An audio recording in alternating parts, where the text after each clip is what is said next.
The morning of May 12, 1942, near the village of Krasny Bor, south of Leningrad, a Soviet sniper named Fyodor Okhlopkov crouched in a shallow scrape beneath a birch tree, his Mosin-Nagant rifle resting on a rolled greatcoat. The weapon in his hands was not the precision instrument Soviet propaganda films showed their marksmen carrying. It was a standard-issue model 1891-30, the same rifle carried by millions of Red Army infantrymen since the First World War. No telescopic sight, no special modifications. Just iron sights, a 5-round internal magazine, and a bayonet lug that Okhlopkov had long since removed to reduce weight. 200 meters away, across a field of spring mud and patchy snow, a German observation post occupied the ruins of a collective farm granary. Okhlopkov had been watching it for 3 hours. He knew the routine now. Every 45 minutes, a soldier emerged to scan the Soviet lines with binoculars. The man was careful, never exposing himself for more than 30 seconds. But 30 seconds was enough. At 09:15 hours, the German appeared. Okhlopkov controlled his breathing, aligned the front post sight with the rear notch, placed the tip just below the man's chin to compensate for bullet drop, and squeezed the trigger. The rifle cracked. The German fell backward into the granary. Okhlopkov worked the bolt, ejecting the spent cartridge, and chambered another round. He did not move from his position. He would wait. If you're enjoying this deep dive into the story, hit the subscribe button and let us know in the comments from where in the world you are watching from today. 17 minutes later, another German emerged to retrieve the body. Okhlopkov fired again. The second man collapsed halfway through the doorway. Now Okhlopkov moved, crawling backward through the undergrowth for 50 meters, before standing and walking in a crouch to a different position 300 meters north. He would not return to that birch tree. The Germans would shell it within the hour. This was not the warfare that newsreels showed. There were no massed tank battles here, no dramatic aerial dogfights. This was the grinding, patient work of the Leningrad Front in the spring of 1942, where the siege had settled into a murderous stalemate. The front lines barely moved from week to week. Men died in ones and twos, killed by snipers, mortars, starvation, or the random cruelty of artillery fire. Fyodor Okhlopkov had arrived at this front 6 months earlier, transferred from a rifle company after his battalion commander noticed something unusual in the after-action reports. In 3 separate engagements, Okhlopkov had killed German soldiers at ranges exceeding 400 meters using only his standard-issue rifle's iron sights.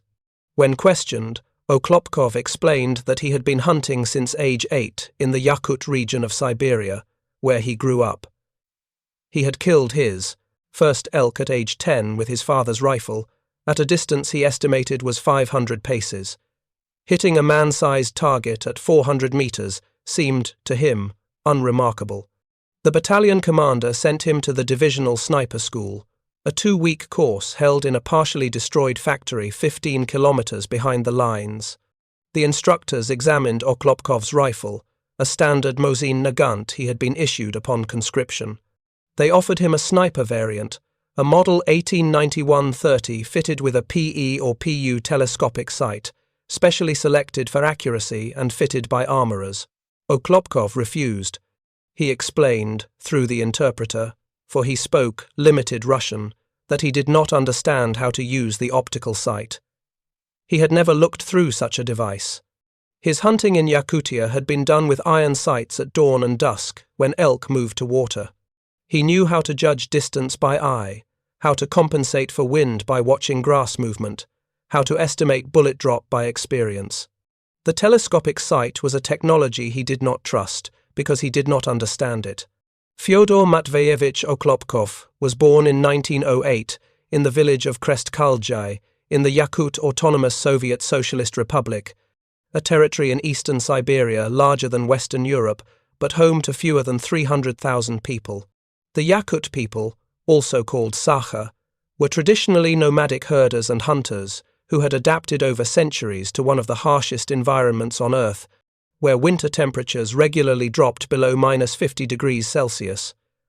Okhlopkov's childhood was spent learning the skills necessary for survival in this landscape. He tracked elk, reindeer, and brown bear through forests of larch and pine. He learned to read animal behavior, to move silently through undergrowth, to wait motionless for hours in conditions that would kill an unprepared man. His father taught him to shoot with an old rifle, emphasizing ammunition conservation. Cartridges were expensive and difficult to obtain in remote Yakutia. Every shot had to count. Missing meant the family ate less that week. This training created a marksman of unusual ability, though Okhlopkov himself never considered his shooting remarkable. In Yakut hunting culture, the ability to kill an animal cleanly at long range with a single shot was not exceptional, it was expected. Wounding an animal that then escaped was shameful, representing wasted ammunition and lost food. Okhlopkov grew up in a culture where precision shooting was not a military skill, but a survival requirement. When the Soviet Union implemented universal conscription, Okhlopkov was inducted into the Red Army in 1939 at age 31, older than most conscripts. He was assigned to a rifle division and sent west. He spoke Yakut as his primary language, with only basic Russian. He was physically small by European standards, standing approximately 163 centimeters tall and weighing perhaps 60 kilograms. His personnel file noted he was from a national minority and classified him as politically reliable but culturally distinct from the Slavic majority of the Red Army. The rifle he was issued was the Mosin-Nagant model 1891-30, a weapon that had armed Russian and Soviet forces for 5 decades. The design originated in 1891 when the Russian Empire adopted Sergei Mosin's bolt-action rifle. The model 1891-30 was a modernized version introduced in 1930, featuring a shorter barrel, a simplified rear sight, and a cylindrical receiver. It fired the 7.62 by 54 mm rimmed cartridge, a powerful round with a muzzle velocity of approximately 830 meters per second. The standard rifle weighed 4 kilograms unloaded. It was 4 meters long. The barrel was 629 millimeters in length. The rifling consisted of 4 grooves with a right-hand twist. The bolt action was robust, capable of functioning in extreme cold, mud, and sand. The rifle's greatest advantage was simplicity. It could be field-stripped with no tools. Replacement parts were widely available. A conscript could be trained to basic competence with the weapon in a matter of days. The iron sights consisted of a post-front sight and an adjustable notch rear sight calibrated from 100 to 2,000 meters, though effective aimed fire beyond 800 meters was considered impractical for most shooters. The sights were crude by modern standards, but adequate for their intended purpose, enabling infantrymen to engage targets at typical combat ranges of 100 to 300 meters. Soviet military doctrine in 1941 and 1942 emphasized mass and firepower over individual marksmanship. The Red Army's tactical manuals stressed volume of fire, with riflemen expected to deliver sustained shooting at enemy positions rather than precisely aimed shots at individual targets. This approach reflected both the realities of modern warfare, where suppressive fire and maneuver dominated tactics, and the practical constraints of training millions of conscripts with limited time and ammunition. Sniper training existed, but it was specialized and relatively limited in the first year of the war. The Red Army had approximately 9,000 trained snipers when Germany invaded in June 1941. These snipers were equipped with Mosin-Nagant rifles, fitted with telescopic sights, either the PE model introduced in 1931 or the PU model introduced in 1940. These scoped rifles were hand-selected from production runs, tested for accuracy, and fitted with optics by skilled armorers. A properly zeroed sniper rifle with a telescopic sight could achieve accuracy of 1 to 2 minutes of angle, meaning the rifle could place shots within a 3 to 6 centimeter circle at 100 meters under ideal conditions. The telescopic sight provided magnification, typically 3.5 power for the PU scope, allowing the shooter to identify and engage targets at extended ranges. The scope also included range-finding reticles and holdover marks to compensate for bullet drop at various distances. In theory, a trained sniper with a scoped rifle could engage targets reliably out to 600 or even 800 meters. But the scoped rifles had significant disadvantages that were rarely discussed in propaganda materials. The telescopic sight added weight and bulk to the rifle. The scope was fragile, vulnerable to damage from drops, impacts, or even the rifle's own recoil if not properly mounted. Moisture could fog the lenses. Extreme cold could cause the scope's internal mechanisms to fail. The scope required careful zeroing and frequent re-zeroing as temperature and atmospheric conditions changed. A scope knocked out of alignment was worse than useless. It was actively misleading, causing the shooter to miss while believing he was aiming correctly. Most critically, the telescopic sight required the shooter to acquire a sight picture through the optical tube, a narrow field of view that made target acquisition slower than with iron sights.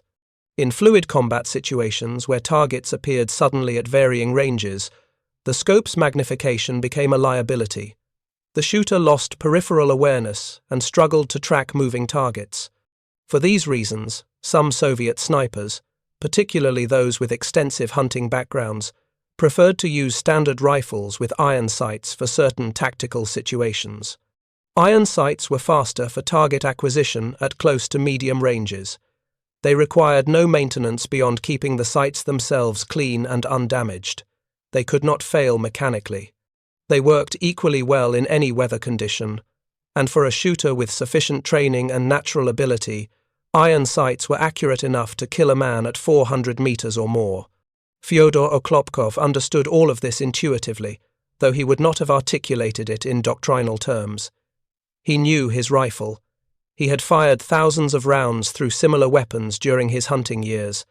He understood the trajectory of the 7.62mm cartridge at various ranges.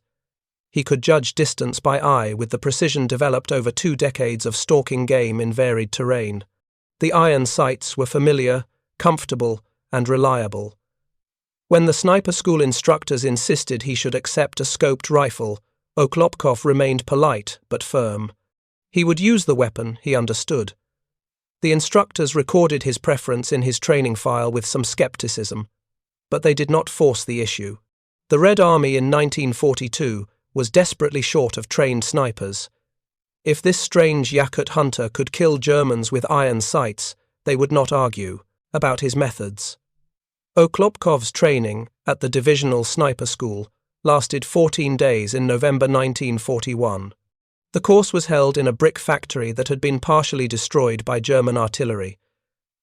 The remaining structures provided shelter from the wind, but little warmth. 23 students attended, including 2 women.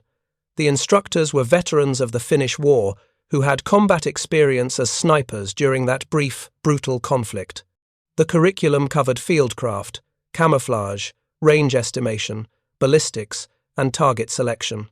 Students learned to construct hides using available materials, to move through no man's land without detection, to identify valuable targets such as officers and machine gun crews. They practiced shooting at various ranges on a makeshift range behind the factory, firing at man-sized targets placed at distances from 100 to 600 meters. Okhlopkov excelled at everything except the classroom instruction on Marxist-Leninist political theory, which he found incomprehensible. His Russian remained basic, and the political commissar's lectures on dialectical materialism and the inevitability of socialist victory seemed to have no connection to the practical work of killing Germans. But on the range, his abilities drew attention. During a qualification exercise, students were required to engage 5 targets at unknown distances between 200 and 500 meters. They were given 10 rounds and 15 minutes. Most students used scoped rifles and achieved 3 to 4 hits. Okhlopkov, using his iron-sighted Mosin-Nagant, scored 5 hits with 5 rounds. He fired the first shot, observed where it struck, made a slight adjustment to his aim point, and fired again. Each subsequent shot hit the target. He completed the exercise in 7 minutes. The chief instructor, a senior lieutenant named Zhukov, examined Okhlopkov's rifle after the exercise. It was a standard production Mosin-Nagant with no special features. The barrel showed normal wear. The bore was clean, but not exceptional. The trigger pull was standard military issue, approximately 3.5 kilograms, heavy and somewhat gritty. The action worked smoothly but showed the machining marks typical of wartime production. There was nothing remarkable about the weapon itself. Zhukov asked Okhlopkov to explain his technique. Through the interpreter, Okhlopkov described his process. He judged distance by comparing the target's apparent size to familiar references, in his case, the size of elk at known ranges. An elk's chest was roughly the same size as a man's torso.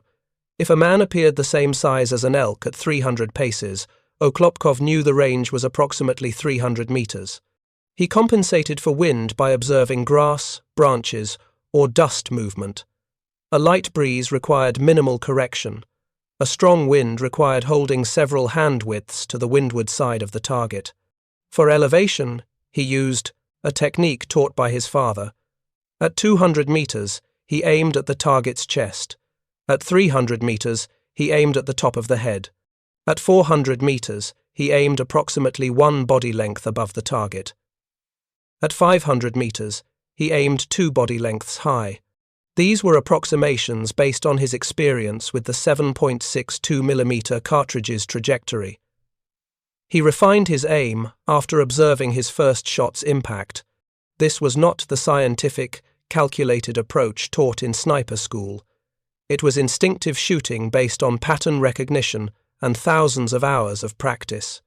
Zhukov noted in Okhlopkov's file that the student demonstrated exceptional natural ability but unconventional methods. He recommended Okhlopkov be assigned to a sniper unit and allowed to operate using his preferred weapon and techniques. In December 1941, Okhlopkov was posted to the 3rd Rifle Battalion, 78th Rifle Regiment, near Leningrad. The battalion was holding a section of the front line southeast of the city, where the siege had settled into static warfare. The Germans were dug in, the Soviets were dug in. Between them lay a no-man's land varying from 300 to 800 meters wide, cratered by shells and littered with frozen corpses from earlier fighting. The battalion commander assigned Okhlopkov to work independently, operating as a lone sniper rather than in the 2-man teams typically employed. This was unusual, but the commander had limited personnel and needed to cover a wide sector. Okhlopkov was given basic instructions: kill Germans, observe enemy positions, report significant activity. He was issued a notebook to record his kills, a requirement instituted by the Red Army to verify sniper effectiveness and qualify men for decorations and bonuses. Okhlopkov's first week produced 11 confirmed kills. His battalion commander received the report with skepticism. 11 kills in 7 days was an excellent total for any sniper, but the claim seemed questionable given that Okhlopkov was using an unscoped rifle. The commander ordered a verification process. A political officer would observe Okhlopkov's work and confirm kills independently. On December 19, 1941, the political officer, a junior lieutenant named Petrov, accompanied Okhlopkov to a forward observation position. They departed the Soviet trench at 0300 hours, moving through the darkness across frozen ground toward a shell crater, approximately 400 meters from the German lines. They carried white camouflage smocks over their uniforms. Okhlopkov carried his Mosin-Nagant, 100 rounds of ammunition, bread, and a canteen of tea. They reached the crater at 0430 and settled in to wait for dawn. Petrov later wrote a detailed report of what he witnessed that day. At 0715, as dawn light began to illuminate the German positions, Okhlopkov pointed out a section of trench where he had observed activity on previous days. He explained through gestures. For Petrov spoke no Yakut, and Okhlopkov's Russian remained limited, that Germans used this section to move between positions during the early morning. At 0741, a German soldier appeared, moving along the trench. The range was approximately 380 meters. Okhlopkov estimated the distance by the soldier's apparent size and the familiar landmarks. He adjusted his position slightly, rested the rifle on the crater's rim with his greatcoat bunched beneath it for stability, and aligned his sights. He aimed approximately 1.5 meters above the soldier's head to compensate for bullet drop. The soldier paused, visible from the chest up above the trench parapet. Okhlopkov fired. The rifle's report echoed across the frozen landscape. Through his binoculars, Petrov saw the German soldier collapse. Okhlopkov worked the bolt, ejecting the spent casing, and chambered a fresh round. He did not move from his position. Petrov noted the time in his notebook. 07:42. 16 minutes later, at 07:58, 2 German soldiers appeared in the same section of trench, presumably to recover their comrade. Okhlopkov fired again. One of the Germans fell. The second dropped below the parapet. Okhlopkov chambered another round and waited. The second German did not reappear. Petrov confirmed 2 kills. They remained in position throughout the day. At 13:20 hours, Okhlopkov engaged a German soldier who appeared briefly near a destroyed building 420 meters distant. The first shot missed low. Okhlopkov adjusted his aim point and fired again. The German fell. At 15:43 hours, he engaged another target at an estimated 300 meters. Single shot. Confirmed kill. By 1600 hours, as light began to fade, Petrov had witnessed and confirmed 4 kills at ranges between 300 and 420 meters. Every shot had been taken with iron sights. Every engagement had been methodical, patient, and effective. Okhlopkov's rifle discipline was excellent. He fired only when he had a clear shot and proper sight picture. He did not waste ammunition. Petrov's report concluded that Okhlopkov was an exceptionally skilled marksman whose abilities exceeded those of many snipers using telescopic sights. The political officer recommended Okhlopkov be recognized and his methods documented for training purposes. But the report also noted something that made senior officers uncomfortable. Okhlopkov's success challenged the established doctrine that telescopic sights were necessary for effective long-range shooting. The recommendation from headquarters was bureaucratic and cautious. Okhlopkov would be allowed to continue using his preferred rifle, but he should not be highlighted in propaganda materials. The Red Army was promoting the image of the modern, technologically equipped sniper using precision weapons. A Yakut hunter with an unmodified rifle did not fit the narrative. If you find this story engaging, please take a moment to subscribe and enable notifications. It helps us continue producing in-depth content like this. Through the winter of 1941 and into the spring of 1942, Okhlopkov continued his solitary work. His kill total climbed steadily. 27 by the end of December, 46 by the end of January, 63 by the end of February. Each kill was documented in his notebook with the date, approximate time, estimated range, and target type. The battalion maintained its own records, cross-referencing Okhlopkov's claims with observed enemy casualties and intelligence reports. The pattern of his work became clear. Okhlopkov operated alone, refusing offers to work with a spotter. He preferred dawn and dusk hunting, the times when elk moved to water in Yakutia, and when light conditions made target detection difficult for the enemy, but familiar to him. He rarely fired more than 3 or 4 shots in a day. He never fired from the same position twice. He moved constantly, using different routes to and from his shooting positions, never establishing a pattern the Germans could predict. His engagement ranges averaged between 300 and 400 meters, occasionally extending to 500 meters when conditions were favorable and the target was stationary. These were distances where telescopic sights provided genuine advantages in target identification and precise aim point selection. Yet Okhlopkov was achieving hit rates comparable to scoped shooters at these ranges using only iron sights. Other snipers in the division began to notice. Some dismissed him as lucky or exaggerating his totals. Others came to watch him work, with permission from their commanders. What they observed challenged their assumptions about equipment and capability. Okhlopkov's technique was fundamentally different from what they had been taught. Standard Soviet sniper doctrine emphasized careful range estimation, using formulas and reference points, precise scope adjustment for distance and wind, and slow, methodical shooting from prepared positions. Okhlopkov worked intuitively. He judged range by eye. He compensated for wind by feel and observation rather than calculation. He aimed by placing the iron sights at points above the target that he knew from experience would result in hits at various ranges. A junior sergeant named Mikhailov, himself a trained sniper with 12 confirmed kills using a scoped rifle, spent 3 days observing Okhlopkov in February 1942.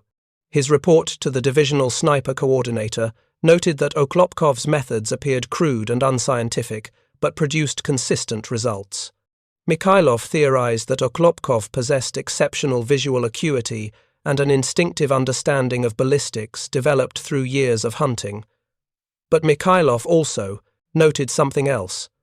Okhlopkov's unscoped rifle offered advantages in certain situations. Target acquisition was faster because the shooter simply raised the rifle and looked over the sights rather than finding the target through a narrow optical tube. The iron sights worked in any weather condition. There was no scope to fog, freeze, or break. The rifle was lighter and more balanced without the scope's added weight. For a shooter with Okhlopkov's skills, the iron sights were not a handicap. They were a different tool with different characteristics. By May 1942, when Okhlopkov killed those 2 Germans at the granary near Krasny Bor, his confirmed total had reached 89. The number was verified through the battalion's record-keeping system, cross-referenced with political officer observations and intelligence reports on German casualties. The divisional commander submitted Okhlopkov's name for the Order of the Red Star, a decoration awarded for exceptional service in combat. The award citation arrived in June, accompanied by instructions that created an unexpected problem. Okhlopkov was to be featured in a Red Star newspaper article about Soviet snipers. A journalist and photographer would visit the front to document his work. The article would emphasize the deadly effectiveness of Soviet marksmen against the fascist invaders. The journalist, a captain named Sokolov, arrived at the battalion command post on June 23, 1942. He interviewed Okhlopkov through an interpreter, asking about his background, his training, his techniques. When Sokolov saw Okhlopkov's rifle, a standard Mosin-Nagant with iron sights, he assumed it was simply the weapon Okhlopkov carried for transport and that his actual sniping rifle was elsewhere. Okhlopkov explained, through the interpreter, that this was his only rifle, the weapon he used for all his shooting. Sokolov was confused. He had photographed other snipers for propaganda articles, and all of them used scoped rifles. That was what readers expected to see. That was the image of the modern Soviet sniper, a precision weapon with optical sights, wielded by a skilled shooter, representing Soviet technological and tactical superiority. An unscoped rifle suggested primitive methods, backwardness, inadequate equipment. It contradicted the narrative. Sokolov proposed a solution. Okhlopkov could be photographed, holding a scoped rifle borrowed from another sniper. The photograph would better serve the propaganda purpose, while the article itself could mention that Okhlopkov sometimes worked with standard equipment under certain tactical conditions. Okhlopkov refused. He would not be photographed with a weapon he did not use.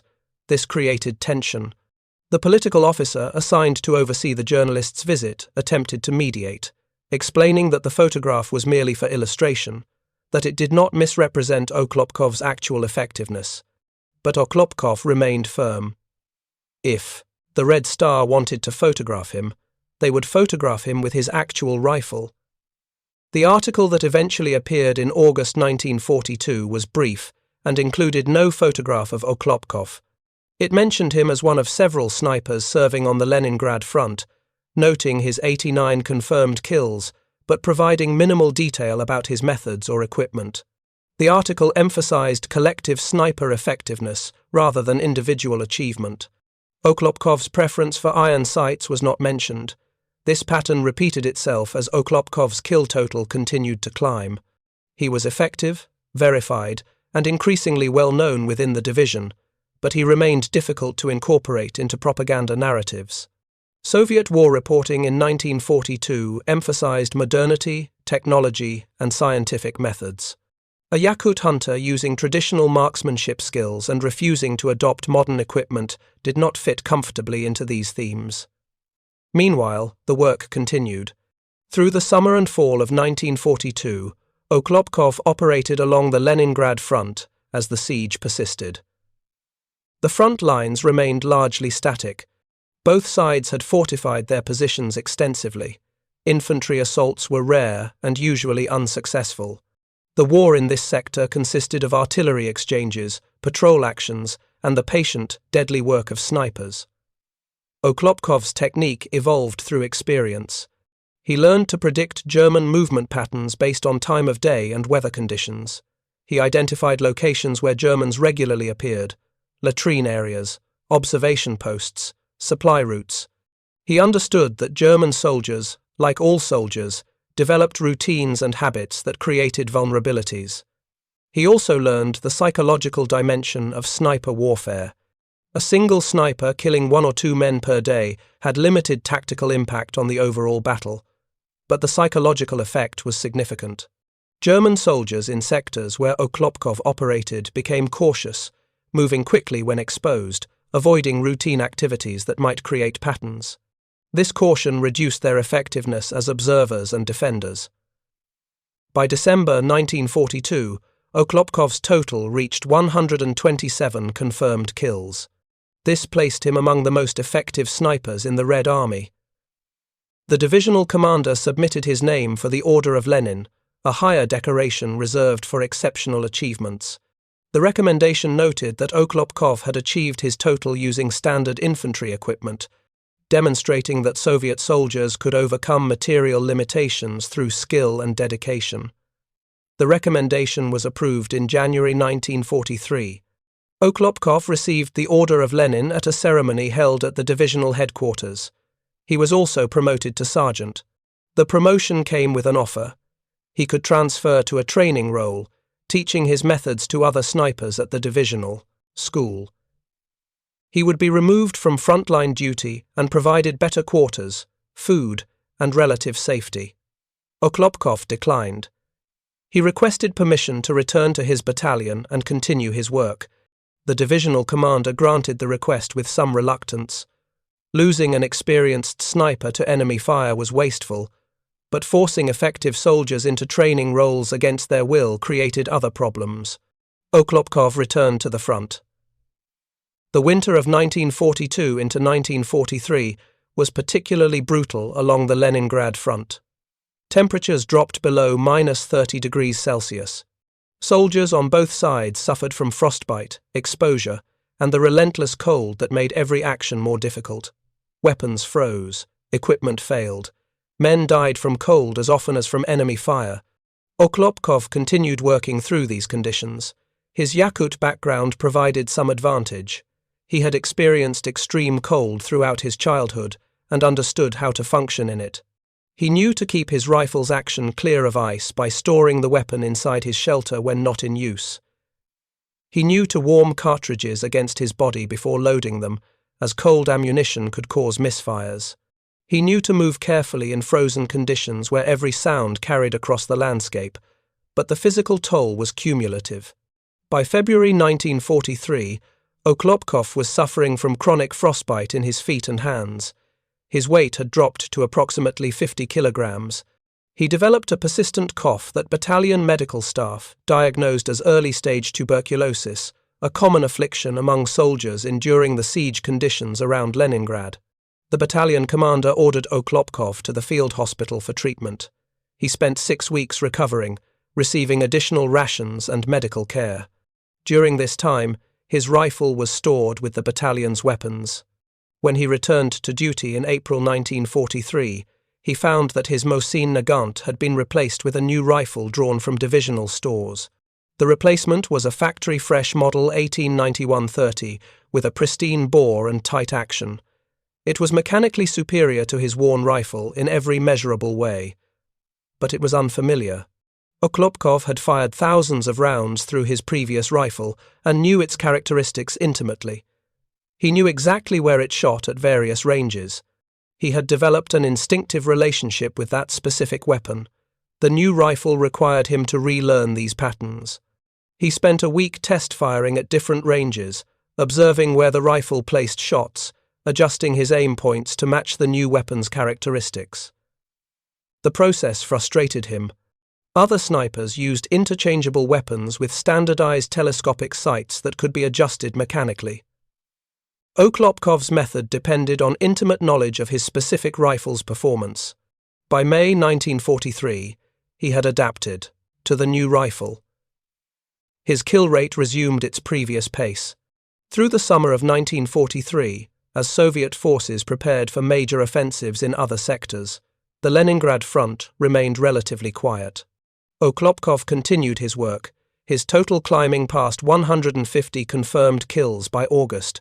In September 1943, the Red Army launched Operation Polar Star, an attempt to break the Leningrad blockade. The offensive involved multiple divisions and required snipers to support infantry assaults rather than conducting independent operations. Okhlopkov was assigned to provide overwatch for attacking rifle companies, engaging German positions that threatened the assault forces. This was different work than he was accustomed to. Instead of patient, solitary hunting, he was part of large-scale combat operations with artillery barrages, tank attacks, and massed infantry assaults. He adapted his methods, focusing on targets of opportunity: German machine gunners, mortar crews, officers directing defensive fire. The engagement ranges were often shorter, 200 meters or less, but the volume of fire and chaos of battle made accurate shooting more difficult. During a 3-day period in mid-September, Okhlopkov engaged multiple targets in support of his battalion's assault on a German strongpoint. His notebook recorded 11 kills during this period, but the verification process was incomplete because the political officers assigned to confirm kills were occupied with other duties during the intense fighting. The kills were recorded as probable rather than confirmed. The offensive achieved limited success before stalling against prepared German defenses. Soviet casualties were heavy. Okhlopkov's battalion lost 143 men killed and wounded in 2 weeks of fighting. The survivors were withdrawn to reserve positions to rest and receive replacements. In October 1943, Okhlopkov received orders transferring him to the reserve of the Supreme High Command. This was a rotation system that removed soldiers from the most intense combat zones to allow recovery before reassignment.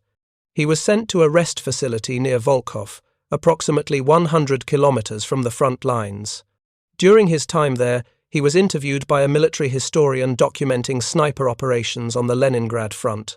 The interview, conducted through an interpreter, covered Okhlopkov's background, training, and combat experiences. The historian was particularly interested in Okhlopkov's preference for iron sights and his methods for judging range and compensating for bullet drop. Okhlopkov explained his technique in detail, describing how he used visual references and instinctive judgment rather than mathematical calculations. The historian noted that Okhlopkov's approach represented a different tradition of marksmanship, one based on hunting skills rather than military training. This raised questions about whether such skills could be taught to other soldiers or whether they represented individual talent that could not be systematically replicated. Fyodor Okhlopkov returned to combat duty in December 1943, assigned to the Second Shock Army as it prepared for the final offensive to break the Leningrad blockade. On January 14, 1944, Soviet forces launched a massive assault that finally drove German forces back from the city after more than 2 years of siege. Okhlopkov participated in the fighting, providing sniper support as his division advanced westward. The nature of warfare had changed. This was mobile combat across open terrain, very different from the static trench warfare he had mastered around Leningrad. Targets appeared briefly at varying ranges. Shooting opportunities were fleeting. The methodical, patient approach that had served him well in siege conditions was less applicable. His kill rate declined not because his skills had diminished, but because the tactical environment had changed. In January and February 1944, he recorded 12 confirmed kills, a respectable total but lower than his previous averages.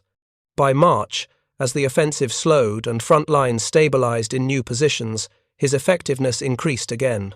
The final verified count of Okhlopkov's kills came in May 1944, when he was awarded the Hero of the Soviet Union, the nation's highest military decoration.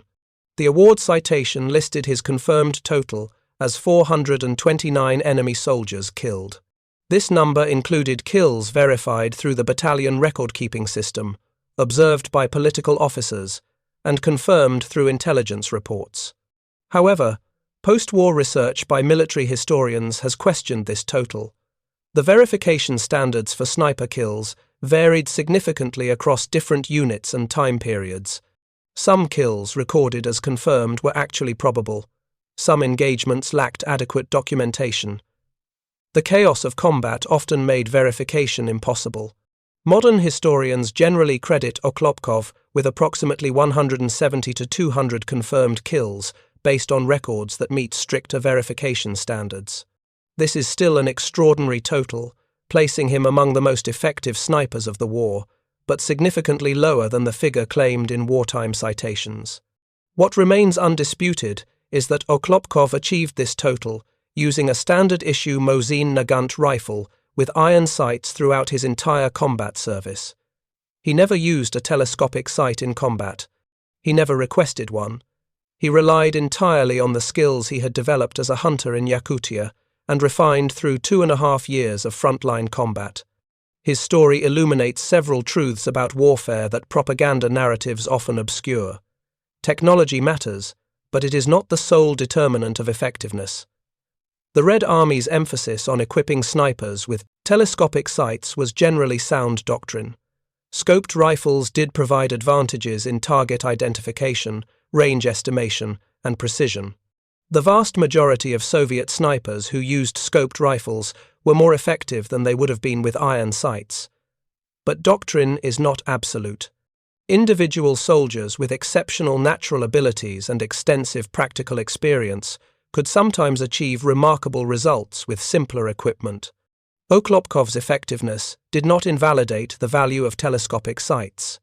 It demonstrated that military effectiveness emerges from the complex interaction of equipment, training, individual skill, and tactical judgment.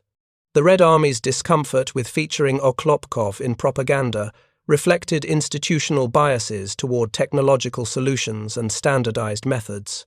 The narrative of modern scientific warfare was powerful and useful for morale and recruitment, but it sometimes obscured the reality that warfare remained, at its core, a human activity where individual differences in ability, experience, and judgment could produce outcomes that defied doctrinal expectations. After the war, Okhlopkov returned to Yakutia. He worked as a hunter and later as a factory supervisor. He rarely spoke about his wartime service. When Soviet authorities attempted to feature him in post-war propaganda celebrating sniper achievements, he declined most requests. He did not write memoirs. He did not seek publicity. He died in 1968 at age 60, having lived a quiet post-war life far from the battlefields, where he had achieved his remarkable combat record. His obituary in the local Yakut newspaper mentioned his Hero of the Soviet Union award, but provided few details about his wartime service. The rifles he used did not survive. Standard-issue Mosin-Nagants were recycled, refurbished, and reissued countless times during and after the war. The specific weapons Okhlopkov carried through 2.5 years of combat were indistinguishable from millions of other identical rifles. They likely ended up in storage depots, were eventually surplused, and disappeared into the vast inventory of Soviet small arms. What remains is the record, incomplete and sometimes contradictory, of a Yakut hunter who went to war with the skills his father taught him, and a rifle no different from what millions of other soldiers carried. He refused to adopt the equipment and methods that doctrine prescribed. He insisted on working alone, using techniques that could not be easily taught or systematized. And he killed somewhere between 170 and 429 enemy soldiers, the exact number lost to the imperfect record-keeping of a massive war. His effectiveness was real. The discomfort he caused military authorities who preferred narratives of modern, technological warfare was real. The gap between propaganda requirements and battlefield reality was real. When Soviet journalists wanted to photograph a sniper representing modern Soviet military prowess, they looked for someone with a scoped rifle, proper equipment, methods that could be described in scientific terms. They did not want a small man from Siberia who spoke limited Russian and used a standard rifle exactly as his father had taught him to shoot elk. But on cold mornings near Leningrad, When German soldiers made the mistake of establishing routines or exposing themselves for those few crucial seconds, the effectiveness of Fyodor Okhlopkov's unfashionable, unscientific, unmistakably lethal marksmanship was the only truth that mattered. Thank you for watching. For more detailed historical breakdowns, check out the other videos on your screen now, and don't forget to subscribe.